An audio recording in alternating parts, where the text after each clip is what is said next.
Hi everyone. In conjunction with International Women's Day, we are running a month-long campaign to celebrate prominent female Middle Templars in Malaysia.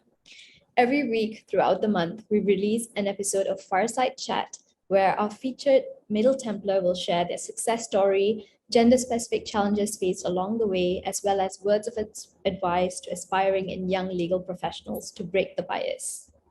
With us today is Puan Farah, a Middle Templar whose experience includes working as a deputy public prosecutor, magistrate, federal counsel at the AG's chambers, partner at Zico and thereafter chambers of Farah Suhanah, director at Bumi Armada till 2012, and general counsel at Miasat and now IOI Corporation. She has also attended Harvard Law.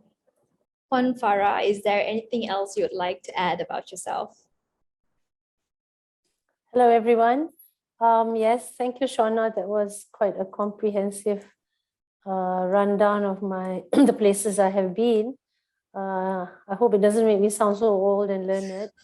But I think it's more a decision to keep moving, in my career, inject some fresh impetus sometimes into the way you work, the environment you're in. So some of the jobs I've been as well are overlapping. Like when I was serving in my own firm, I also was acting as a general counsel in Miasat. So that explains the many positions. So Puan Farah, as you just mentioned, you've worked in various sectors of the legal industry. But just to warm up, I would like to first ask you about your experience starting at the Attorney General's chambers in 1989. Could you share with us some of the early day challenges you faced as a woman in law? Okay, yes, when I came back from England after leaving Middle Temple, I went straight to the Attorney General's chambers as a public prosecutor. Now, in the DPP position, whether you're male or female, you're expected to straight away launch into the prosecution of capital offences, as you know, the heavy ones, the ones that attract the death penalty, the ones that are dealing with murderers and the drug traffickers. So yes, it did look like we're in that criminal world, and it could have been dangerous for women. But at that time, I did not really feel that I was a woman that needed to be extra careful in my movements. So here we were, male and female, we were both prosecuting anyway, these capital offences at the High Court. Subsequently, after a while, I was also a federal counsel in the Attorney General's chambers. That's more of an international aspect, whereby I was traveling quite a bit to the United Nations, negotiating for the government on the international treaties. And then subsequently, I was sitting as a magistrate, and that was for about a year. So that was my spectrum of 7 years at the AG's chambers, or legal service of the government. It was quite varied, actually, and I really enjoyed it. Women or men, I never felt that we were different, you know what I mean? Mm-hmm. I just threw myself into it without any feeling that we needed to be treated differently as a woman or entitled to more things because we're women. So Shauna, that's how I started. In fact, I actually embraced the positive discrimination that's shown to women. For instance, I was expecting my first child at that time, but I was still going in and out of court. So, what happens, as every litigator knows, you have this big bag. I was pregnant for about 7 months, still prosecuting.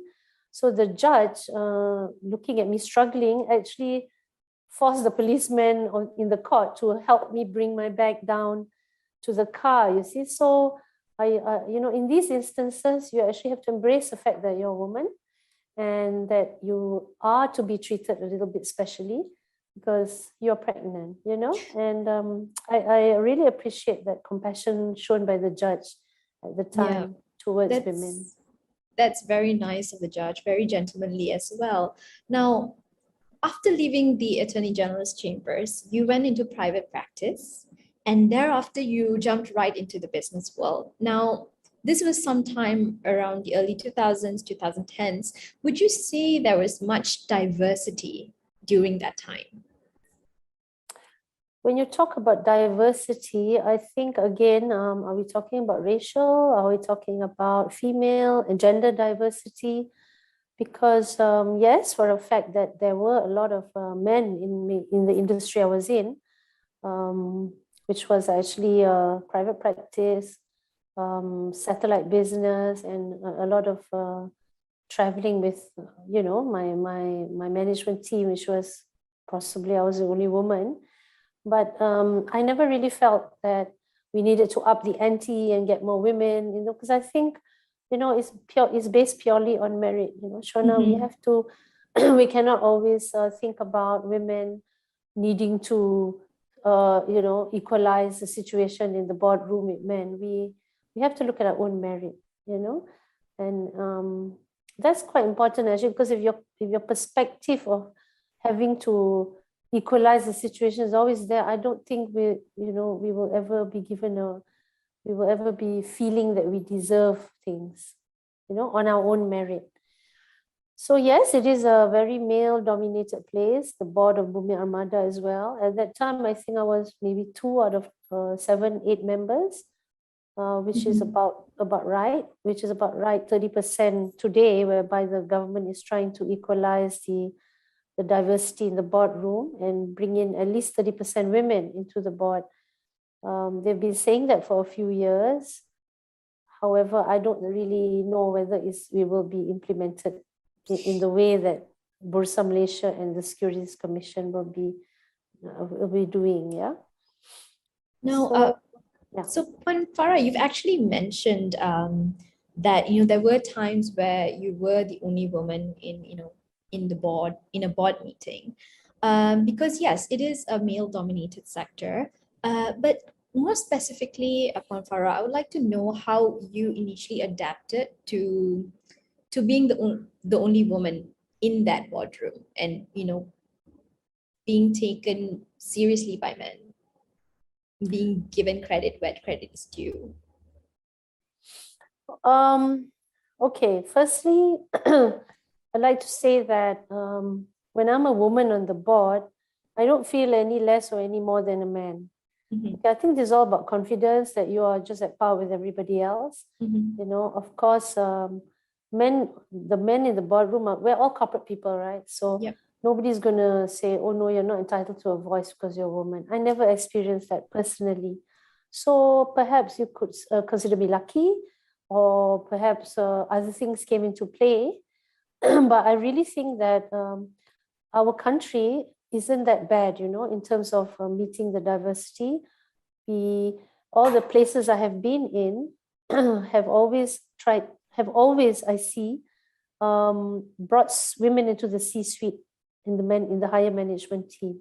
So there's gender diversity, there's racial diversity, and I really don't feel the discrimination. I mean, apologize if I'm not sounding so pro-woman in this respect, but perhaps because personally I feel that I never thought about it as, oh, there are 10 men in the C-suite, there should be at least 4. Right. Because I always feel it's based on merit.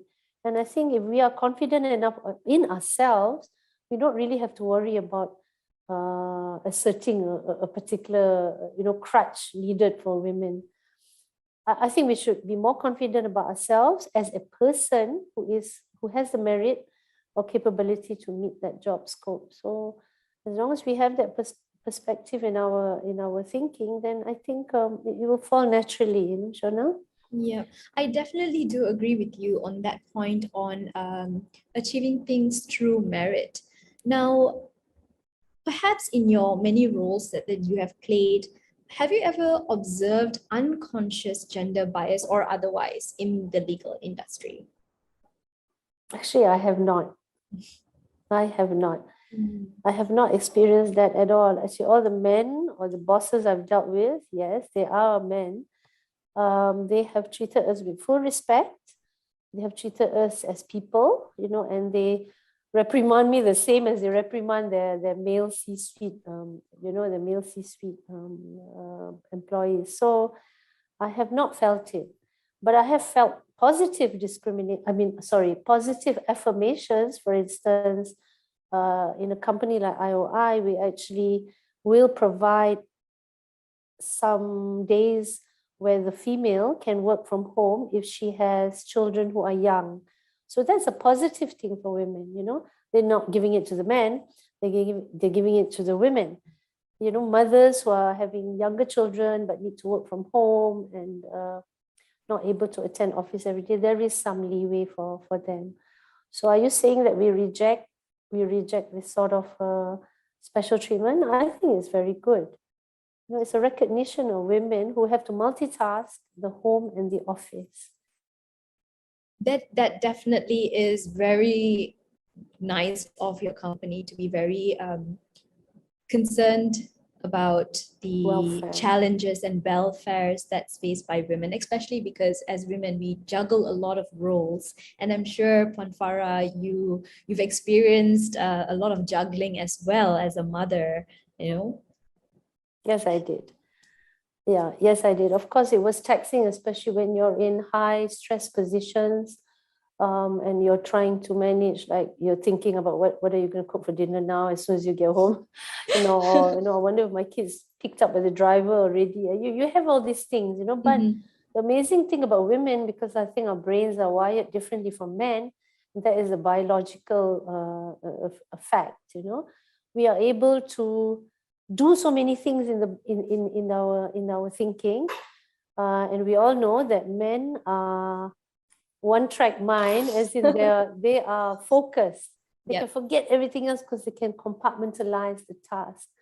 So I think that's very special, you know, considering that we can still hold high positions or important positions and can still manage the home. Yeah, definitely, Farah. Now, the legal industry as a whole has undergone tremendous changes over the years, you know, from the time you've started to right now in 2022. And of course, over the years, we've seen and heard of more and more women breaking the glass ceiling. So I would just like to ask you, Puan Farah, do you think gender diversity has improved across the years in the last 30 years? I think there's more awareness now about equalizing the situation and positively getting positive measures into place, like the diversity on women, diversity on boards. I think the awareness has increased with social media in the last 20 years. Of course, there's more dissemination of information, so you're made more aware. But I think it has improved, you know, Shona, or at least the awareness and the efforts put in, initiatives to put in has increased. So I think the other aspect is education of women, you know, it has really advanced over the last 30 years. Yep. So because more and more women are entering entering jobs, having good education and entering the job market, that itself has brought to the awareness, right? That we've got to accommodate the women and the women in the workplace. So yeah, awareness, social media, as well as education of the women, increased education of the women, has all changed over the last 30 years. And how about perhaps challenges that women in the workforce would have experienced, you know, back in the 90s? Do you think that challenges as well has sort of evolved over the years? Women are the same, you know, 30 years ago and now, except for those three factors that I mentioned. So the challenges before, it wasn't presented as a challenge. You get it? Yeah. You know, women were like, okay, we stay home, we raise the kids, we support our husband who's in the workforce. So I think the challenge today is actually getting women to really be confident and put themselves out there. You know, I think whatever it is, awareness has increased, but I think with education, you have the confidence. So yes, the challenge now is getting the women to embrace and become more confident, Yeah. at And as pitching for you positions. Yeah, and as you've mentioned, like education plays such an important role. And of course, now we have social media, which helps disseminate information a lot faster. So do you think that women nowadays, the young girls nowadays who are, studying law, anticipating jumping into the workforce, like their mindset has changed, in comparison to, the ladies back in 1980s Yes, and like yes, 1990s? definitely. Definitely the mindset has changed, not only because they themselves are educated, but I think, excuse me, is because today when I'm here at mid-50s and my daughter says 20s, entering the job market, she is already adopting my values, those values and those advice that we as educated women are instilling in them. So yes, they are definitely different from the children who were brought up earlier, women who were brought up 30 years ago. So Yeah. it's a So, cascading effect, and I think it will only look better and better for women in the future. Farah, what more can we do on a personal level, as well as an institutional level, to improve the diversity in our industry? Okay. Aside from companies, embracing the fact that women are almost 50% of their workforce at the moment, I think they have to take into account the special needs of women. So we could always ensure that we should always lobby the fact to employers to adopt guidelines on, perhaps giving the working mothers who have young children, for instance, to allow them to work from home. So like in IOI, where I'm at now, our HR has given us this ability for working mothers with young kids to actually work from home for 2 days a week. So if all companies were to adopt the same sort of policies, it would really help women, in this in the workforce. So these measures should be institutionalized at that level. Maybe awareness by the workforce should be, brought forward to their HR of their companies. So that would be one of the measures. Wow, that's really such a great thing that IOI is doing. Puan Farah, would you like to add on things that can be done on a personal level? Okay, yes. Well, on a personal level, I think my advice is to all those young lawyers out there or young women that you have to always have the confidence that you are just as good as the man, as your male colleague entering the force and also doing the work. Your abilities are special. They're different scientifically and biologically from the male, but it does not make you any less special, and you're equally capable of delivering the same result. So you have to enter this thing with confidence, never feel that you're lacking. And I think we should be good if we educate our young women lawyers to approach that same, this they will have this mentality, then we should be good. Unfortunately, Puan Farah, that's all the time that we have today. But before we close off, do you have any other closing remarks for us? That was what I said. I think the young lady lawyer or any young women lawyers should always have the confidence to approach things on an even keel with the male colleagues. Thank you so much, Puan Farah, for taking your time and joining us. Really mentioned so many great points on the importance of confidence and, achieving milestones on merit. And, I'm sure there's a lot that our viewers can take away from this session. To all our viewers, do check out our LinkedIn and Facebook page for all our past episodes where we feature our Federal Court Judge, Dr. Nalini, International Arbitrator, Ms. Tan Swee Im. Do also check out our upcoming episodes featuring Ms. Hani Tan and Larissa. And lastly, but not least, we would like to take this opportunity to thank L2 Icon for coming on board as our platform partner. Thank you and good night. Thank you.